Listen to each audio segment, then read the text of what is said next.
सो क्या धुरंधर एक true story थी? फिल्म के अंदर दिखाया गया ऑलमोस्ट हर एक कैरेक्टर किसी न किसी की रियल लाइफ से इंस्पायर था, लेकिन आपको ये बात नहीं पता होगी कि ये जो कैरेक्टर्स हमें फिल्म के अंदर दिखाए थे ना, रियलिटी में वो और भी ज्यादा खतरनाक थे। कैसी उनकी जर्नी रही थी, उन्होंने रियल लाइफ में क्या कुछ नहीं किया, आज वो मर गए या फिर जिंदा है। आज की इस वीडियो में मैं आपको उन्हीं की रियल लाइफ के बारे में बताने वाला हूँ। धुरंधर फिल्म के पीछे का ऐसा सच जो कि आपने फिल्म के अंदर भी नहीं देखा होगा। सो लास्ट तक देखना, बहुत मजा आएगा। सबसे पहले अपन बात कर लेते हैं बड़े साहब के बारे में, जो कि दाऊद इब्राहिम से इंस्पायर थे। अब दाऊद इब्राहिम कौन थे? तुम में से ऑलमोस्ट बहुत सारे लोगों को ऑलरेडी पता होगा कि he is a wanted man in India. 86 में दाऊद इब्राहिम इंडिया छोड़कर भाग गए थे, जिसके बाद वो पाकिस्तान में शिफ्ट हो गए। फिर वो कराची से ही हर चीज को ऑपरेट करने लग गए। लेकिन इंटरेस्टिंग बात पता है क्या है कि पाकिस्तान की गवर्नमेंट एंड वहाँ के नॉर्मल लोग भी दाऊद इब्राहिम को इतना कुछ खास पसंद नहीं करते हैं। सिर्फ एक ISI एक ऐसी एजेंसी है जो कि दाऊद इब्राहिम को काफी ज्यादा सपोर्ट करती है एंड दाऊद ISI वालों के साथ ही मिलकर हर चीज को कंट्रोल करते हैं। माना तो ऐसा भी जाता है कि दाऊद इब्राहिम एक बहुत बड़े बैंगलोर में रहते हैं और एक बहुत लग्जरियस लाइफ भी जीते हैं एंड फिल्म के अंदर भी उनको सेम वैसा ही दिखाया गया है। लेकिन आपके दिमाग में भी क्वेश्चन आया होगा कि आखिरकार फिल्म के अंदर दाऊद को इतना ओल्ड एजेड क्यों दिखाया गया है।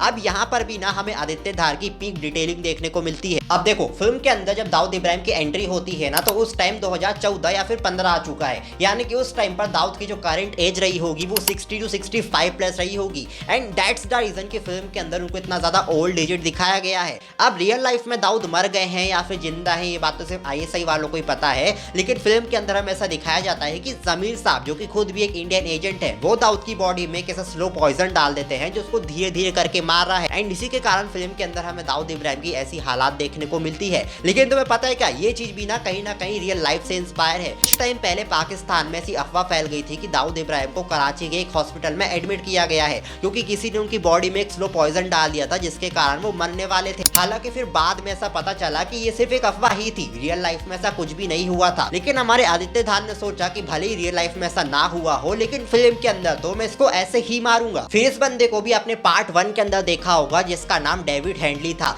भाई अगर ये बंदा नहीं होता ना, तो फिर शायद से 26/11 का अटैक कभी सक्सेसफुल हो ही नहीं पाता। इस बंदे का रियल लाइफ में फुल नेम डेविड कैलुमन हेडली था।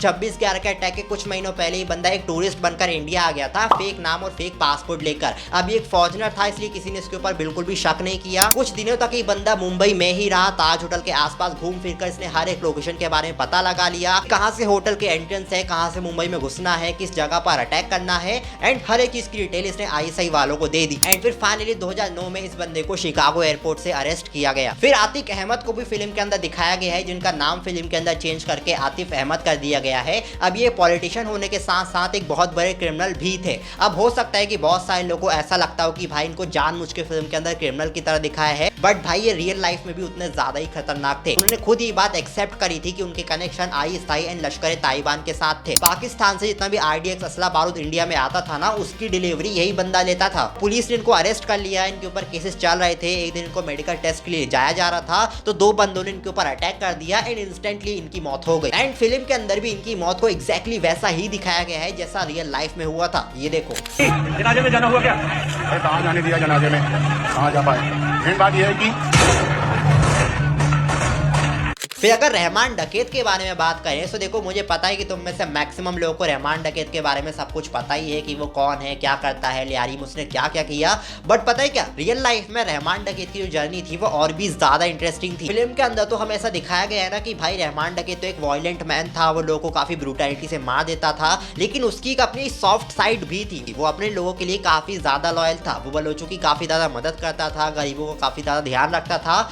इसलिए लियारी के जो नॉर्मल लोग थे ना, वो उसको एक विलन की तरह नहीं बल्कि एक मसीहा की तरह देखते थे। जब 2009 में रहमान डकैत मारा गया ना, तो उसके जनाजे में हजारों लोग आए थे उसको गुड बाय कहने के लिए। सोचो इतना ज्यादा औरा था उसका लियारी में। और कम उम्र में ही रहमान डकैत ड्रग्स के धंधे में उतर गया था। जब उसे 13 साल का ही था, तभी उसने अपनी माँ का मर्डर कर दिया था और उनको पंखे से लटका दिया था। अब जाहिर सी बात है कि अगर बंदा इतनी कम उम्र में इतने बड़े बड़े कांड कर देगा, तो फिर भाई सोचो जब वो बड़ा होगा तो क्या करेगा। 2004 और 5 में भी पुलिस ने रहमान डकैत को मारने की कोशिश की थी, लेकिन हर बार वो फेल हो जाती। लेकिन फिर जब बाद में लियारी की टास्क फोर्स बनी, जिसको एसपी चौधरी असलम लीड कर रहे थे। एसपी चौधरी असलम ने अपनी पूरी फोर्स के साथ मिलकर रहमान डकैत की गैंग के ऊपर हमला कर दिया, जिसके ऊपर गैंग वॉर स्टार्ट हो गई एंड एसपी चौधरी असलम ने एक एक करके रहमान डकैत और उसके बंदों को खत्म कर दिया। लेकिन पता है क्या, उससे भी ज्यादा इंटरेस्टिंग जर्नी थी रहमान डकैत के भाई उजैर बलोच की। एंड फिल्म के अंदर उजैर बलोच की जर्नी को जिस तरीके से दिखाया गया है ना, रियलिटी में भी उसके साथ सेम वैसा ही हुआ है। 2009 में रहमान डकैत के मर जाने के बाद पूरी लियारी को उजैर ही टेक ओवर कर लेता है। अपने भाई की मौत का बदला लेने के लिए वो जाता है अरशद पप्पू के पास, उसको बहुत बेरहमी से मार देता है, उसका सिर वगैरह काट देता है, जिसके साथ वो फुटबॉल तक भी खेलता है। हालांकि फिल्म के अंदर हमें वो सीन नहीं दिखाया गया क्योंकि सेंसर बोर्ड ने उसको कट कर दिया था,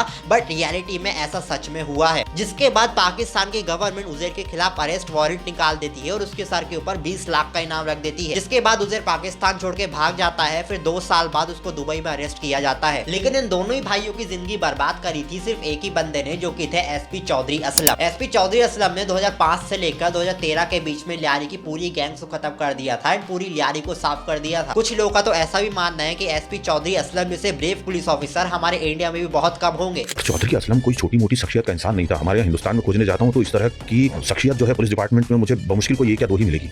उस आदमी पे 11 हमले हुए, जिसमें से 4 या 5 तो आत्मघाती हमले थे। उनकी वाइफ ने खुद ही बात बताई थी कि एसपी चौधरी असलम को संजय दत्त की फिल्म खलनायक काफी ज्यादा पसंद थी एंड वो खुद भी संजय दत्त के एक बहुत बड़े फैन थे। वहाँ के जो लोकल लोग थे ना, वो एसपी चौधरी असलम को बाबा कॉप के नाम से बुलाते थे एंड इसलिए एसपी चौधरी असलम की जो पर्सनैलिटी है, उनका जो एटीट्यूड है, जो उनके अंदर एग्रेशन है, वो संजय दत्त की पर्सनैलिटी से बहुत ज्यादा मैच करता है। लेकिन जाहिर सी बात है यार, अगर आप इतनी ज्यादा दुश्मनी ले लोगे तो फिर लोग तो आपको मारने की कोशिश करेंगे ही। माना जाता है कि उनके ऊपर 8 से 10 बार जानलेवा अटैक हुआ था, लेकिन हर बार वो बच जाते थे। लेकिन जब 11वीं बार उनके ऊपर अटैक हुआ, जहाँ पर एक आरडीएक्स से भरी कार ने उनके ऊपर ठोकर मार दी, जिनसे उनकी डेथ हो गई। फिर अगर आपको याद हो तो फिल्म के अंदर हमें एसपी चौधरी असलम का राइट हैंड भी दिखाया गया था, जिसका नाम ओमार शहीद था, जो कि हमें फिल्म के पोस्ट क्रेडिट सीन के अंदर भी देखने को मिलता है। रियल लाइफ में भी एसपी चौधरी असलम के साथ एक ऐसा बंदा था जिसका नाम हमीद था। एसपी असलम की मौत हो जाने के बाद ये बंदा 6 साल के लिए लंदन चला गया था एंड वहां जाकर ये बुक राइटर बन गया था, जिसके बाद इसने एसपी चौधरी असलम की जर्नी के ऊपर काफी सारी नोवेल्स एंड बायोपिक भी लिखी थी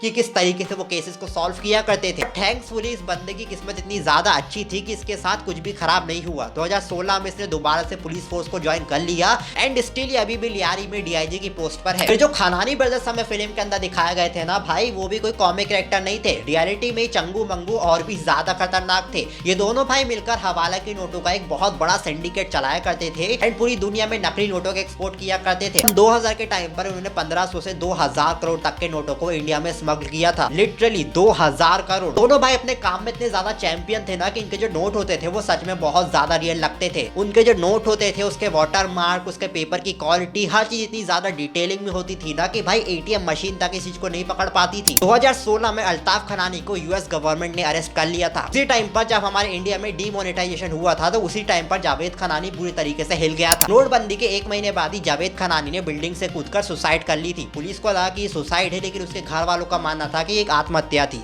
हालांकि फिल्म के अंदर तो हमें ऐसा दिखाया गया है कि हमजा खुद ही जावेद खनानी को बिल्डिंग के ऊपर से धक्का देता है। फिर अगर अपन हमारे मेन एंटागोनिस्ट यानी कि मेजर इकबाल के बारे में बात की जाए तो देखो, इनका जो कैरेक्टर है ना, वो वैसे तो 2 लोगों की लाइफ से काफी ज्यादा इंस्पायर है। पहले तो है ताबूर राना, जो कि 26/11 के अटैक के मेन मास्टरमाइंड थे। इन्हीं ने हर चीज को प्लान किया था कि क्या कैसे कुछ होने वाला है। दूसरे थे एलआईसी कश्मीर एंड जो मेजर इकबाल का कैरेक्टर है ना, वो कुछ हद तक इन्हीं की लाइफ से सबसे ज्यादा इंस्पायर है। एलआईसी कश्मीर एक पाकिस्तानी कमांडर थे जो कि बाद में एक बहुत बड़े आतंकवादी बन गए थे, जिन्होंने कश्मीर में काफी ज्यादा आतंकवाद फैलाया था। एंड फिल्म के अंदर जो मेजर इकबाल का ये वाला डायलॉग था ना, हिंदुस्तानी काफिर का सर काटकर मुशर्रफ के दस्तरखान पर रखा था मेजर इकबाल ने।